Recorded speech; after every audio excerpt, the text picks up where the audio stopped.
কি ব্যাপার, সকাল সকাল লোকজন কাজকর্ম ফেলে সব ওখানে জটলা পাকাচ্ছে কেন? কারো কোনো বিপদ হলো না তো আবার? আরে ভোলা, কি হয়েছে রে ওখানে? সবাই ভিড় করেছে কেন? আর বলবেন না মোড়ল মশাই, আজ আবার একটা বাঘকে মেরে তার চামড়া নিয়ে গেছে কেউ। কি বলছিস? আবার? এ কি শুরু হলো আমাদের গ্রামে? সত্যি তো, পর পর একদিনে 12টা হরিণ, 3টে বাঘ আর একটা হাতি মারা পড়লো। চোরা শিকারের উপদ্রব তো আর নেওয়া যাচ্ছে না মোড়ল মশাই, এবার আপনি একটা বিহিত করুন। আমাকেই করতে হবে? আচ্ছা আচ্ছা, শোন ভোলা আর রামু, তোরা গ্রামের সবাইকে গিয়ে বলে দে আজ বিকেলে গ্রামের সবাই যেন আমার বাড়িতে আসে, জরুরি দরকার। ঠিক আছে মোড়ল মশাই, আমি এখনই গিয়ে সবাইকে জানিয়ে দিচ্ছি।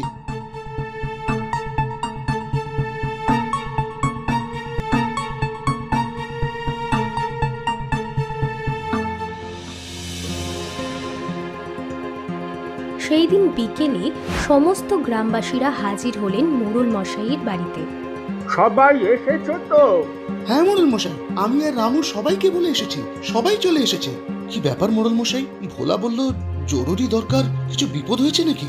বিপদ তো হয়েছেই, এই গ্রামের সবার বিপদ। কি বিপদ মোড়ল মশাই, কি বিপদ? কি বিপদ মোড়ল মশাই, কি বিপদ? এই থামো থামো, তোমরা মোড়ল মশাইকে বলতে দাও। দেখো, আমাদের গ্রামের পাশের যে জঙ্গল, সেই জঙ্গলের ওপর নির্ভর করেই আমাদের অনেকেরই জীবিকা চলে। হ্যাঁ, এ তো ঠিক কথা, কিন্তু জঙ্গলে কি বিপদ হলো আবার? জঙ্গলে বিপদ নয়, জঙ্গলের প্রাণীরা আজ বিপদে। মানে ঠিক বুঝলাম না মোড়ল মশাই।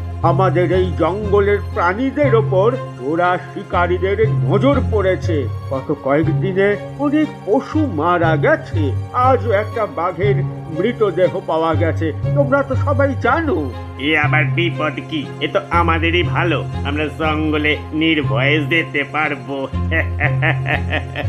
হ্যাঁ ঠিকই বলেছে, তাছাড়া ওই বাঘগুলো প্রায় আমাদের ছাগল গরু মেরে খেয়ে যেত, ঠিক হয়েছে মারা গেছে। এসব কি বলছো তোমরা? এইভাবে নির্বিচারে পশু হত্যা করা ভালো? আমাদের স্বার্থের জন্য আমরা এতটা নিচে নামতে পারি না? তুই বেশি বক বক করিস না, চুপ থাক। ভোলা তো ঠিক কথাই বলেছে, এই পৃথিবীটা যতটা আমাদের ততটা ওই বন্য প্রাণীদেরও। ওরা না থাকলে যে প্রকৃতির ভারসাম্য নষ্ট হয়ে যাবে। তাহলে এখন কি করা যায় মোড়ল মশাই? ওই চোরা শিকারীগুলোকে ধরতে হবে যে করেই হোক। মোড়ল হিসেবে এটা আমার কর্তব্য, সেই পরামর্শ করতেই তোমাদের ডেকে পাঠিয়েছি। কিন্তু মোড়ল মশাই, আপনি কয়েকদিন আগে বললেন আপনি নাকি নতুন মোড়ল বাছবেন, আপনি নাকি আর মোড়ল থাকবেন না। এখন এই কথার মাঝে নতুন মোড়ল বাছাই করাটা তোমার কাছে বেশি গুরুত্বপূর্ণ মনে হচ্ছে সুনীল। অপরাধ নেবেন না মোড়ল মশাই, আসলে আপনার বয়স হয়েছে, আরে এই বয়সে আপনার পক্ষে চোরা শিকারি ধরা কি সম্ভব? বেশ, আজ তাহলে ফয়সালা হয়ে যাক, নতুন মোড়ল আমি বাছবো, তবে তার জন্য পরীক্ষা দিতে হবে। পরীক্ষা? আবার পরীক্ষা কেন? আমার আগে যিনি মোড়ল ছিলেন তিনিও পরীক্ষা নিয়েই আমাকে মোড়ল বানিয়েছিলেন, তোমাদেরও দিতে হবে পরীক্ষা। বলো বলো, কে কে রাজি? কিন্তু কি পরীক্ষা মোড়ল মশাই? সেটা আজ নয়, কাল সকালে তোমরা 5 জন গ্রামের বটগাছ তলায় আসবে, তখনই বলবো। এখন যাও যাও সব।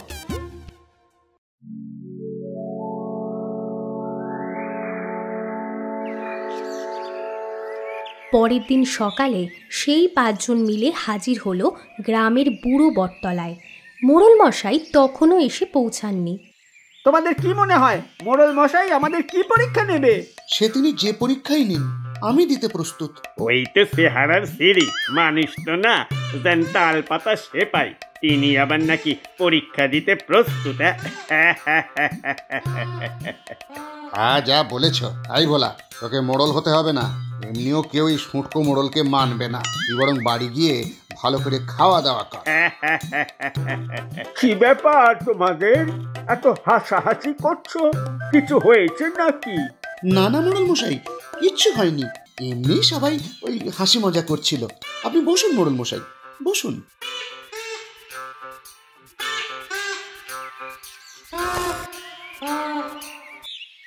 তা বলছিলাম, সবাই পরীক্ষা দেওয়ার জন্য তৈরি তো? সে না হয় আমরা পরীক্ষা দেব মোড়ল মশাই, কিন্তু পরীক্ষাটা কি এখনো বললেন না তো?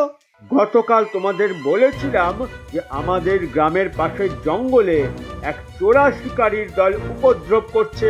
তা বলেছিলেন ঠিকই, কিন্তু এর সাথে মোড়ল হবার কি সম্পর্ক? শোনো, সেই চোরা শিকারীর দলকে তোমাদের মধ্যে যে ধরতে পারবে সেই হবে গ্রামের পরবর্তী মোড়ল। ওই রাত বিরেতে জঙ্গলে ঢুকে চোরা শিকারীদের ধরতে হবে? তার আগে তো জঙ্গলের পশুরা আমাদের খেয়ে ফেলবে। ওরে বাবা, মোড়ল হতে গিয়ে শেষে কিনা বেঘরে প্রাণ দিতে হবে? ঠিক বলেছ, কাজ নেই আর মোড়ল হয়ে। কিরে ভোলা, তুই কিছু বলছিস না যে? সুনীল না হয় বেশ পালোয়ান লোক, কিন্তু তোর এই চেহারা নিয়ে তুই চোরা শিকারীদের ধরার স্বপ্ন দেখছিস বুঝিয়া? চোরা শিকারীরা ওকে ফু মেরে উড়িয়ে দেবে, বুঝলে? চুপ করো তোমরা, তোমাদের নিজেদেরই তো সাহস নেই, উঠে ভোলাকে নিয়ে মজা করছো। শোনো শোনো, ওর যদি বুদ্ধি থাকে ও ঠিক পারবে।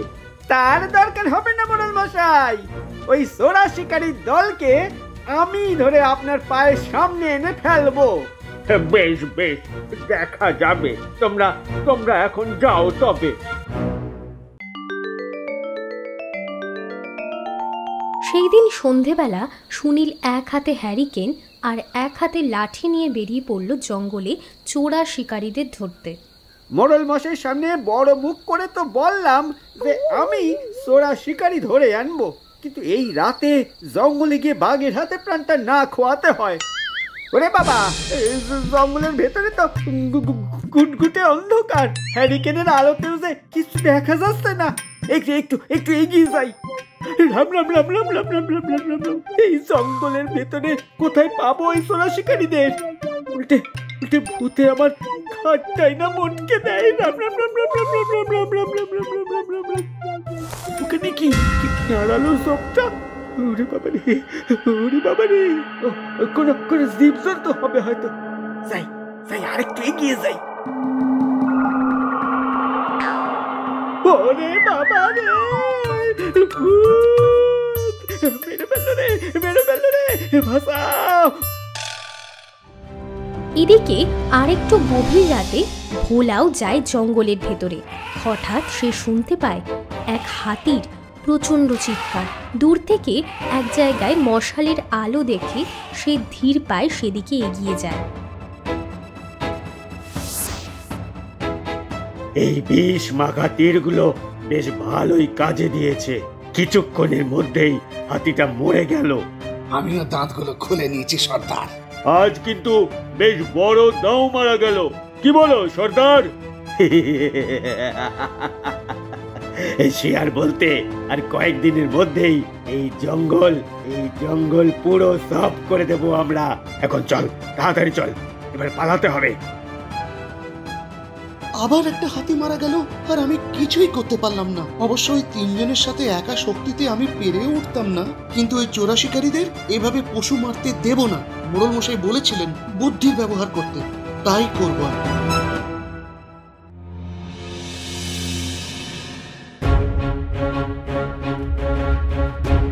আবার একটা হাতি মারা গেল, আমরা কেউ কিচ্ছু করতে পারলাম না।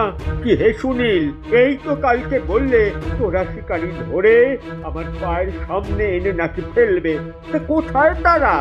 আর বলবেন না মোড়ল মশাই, কাল সন্ধ্যেবেলা তো আমি এসেছিলাম জঙ্গলে, কিন্তু আমার কি মনে হয় জানেন তো মোড়ল মশাই, ওই চোরা শিকারীরা আসলে ভূত। ওরাই মারছে বন্য প্রাণীদের। ভূতরে কিভাবে ধরবো বলেন তো?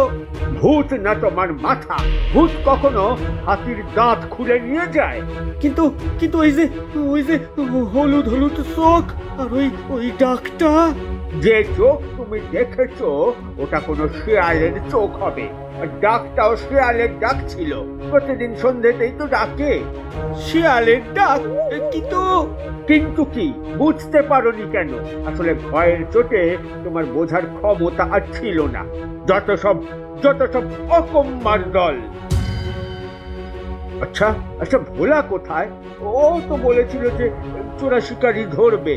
আপনারে তো কালই বললাম মোড়ল মশাই, চোরা শিকারি ধরা ভোলার গম্য নয়।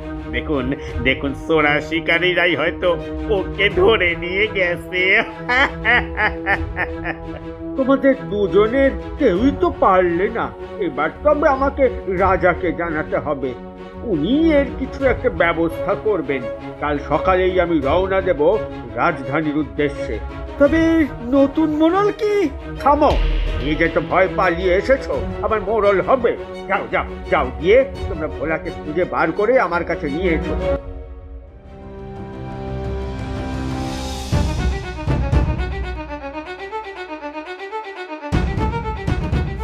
ওই দেখ ওই ঝোপটা নড়ছে, তার মানে আমাদের শিকার ওখানেই আছে।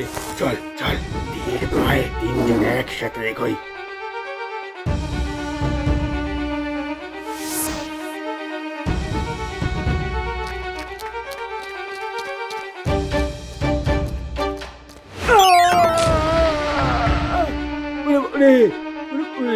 এটা এটা এটা কি হচ্ছে?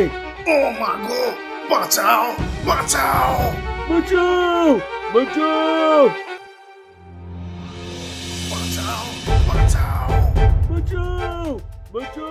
পরের দিন সকালে জঙ্গলের ভেতর থেকে কিছু মানুষের চিৎকারের শব্দ শুনে গ্রামবাসীরা দৌড়ে সেখানে যায় আর দেখে তিনটি লোক একটি জালে বাঁধা পড়ে গাছ থেকে ঝুলছে আর কাতর স্বরে বলছে, আমাদের আমাদের ছেড়ে দাও, ছেড়ে দাও। আমরা আমরা আর কখনো পশুদের মারবো না, কখনো পশুদের মারবো না। ছেড়ে দাও, আমাদের ছেড়ে দাও। আমরা জীবনে কখনো চুরি করব না। মাটিতে তীর ধনুক পড়ে আছে, ওরা ওটা বলছে, তাতে তো মনে হচ্ছে এরাই সেই লোকগুলো। কিন্তু এদের ধরলো কে? আমি মোড়ল মশাই। হ্যাঁ ভোলা, তুই কোথা থেকে এলি? ওদের তুই ধরেছিস? হ্যাঁ মোড়ল মশাই, আমি ধরেছি ওদের। কিন্তু কিন্তু কিভাবে? আর গতকাল যে হাতিটা পাওয়া গেল তখন তো... আমাকে দেখতে পাননি তো?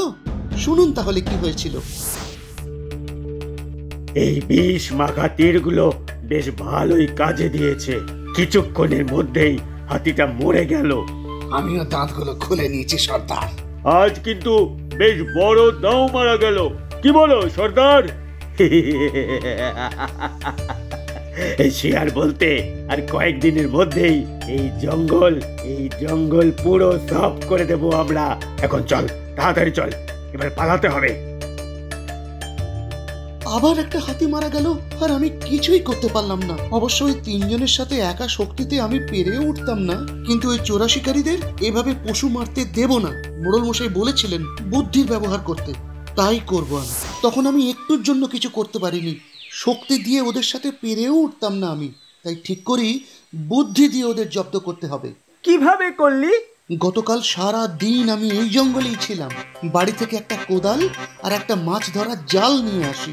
তারপর এক জায়গায় গর্ত খুঁড়ে তার উপরে জাল বিছিয়ে তার উপরে পাতা দিয়ে ঢেকে দিই।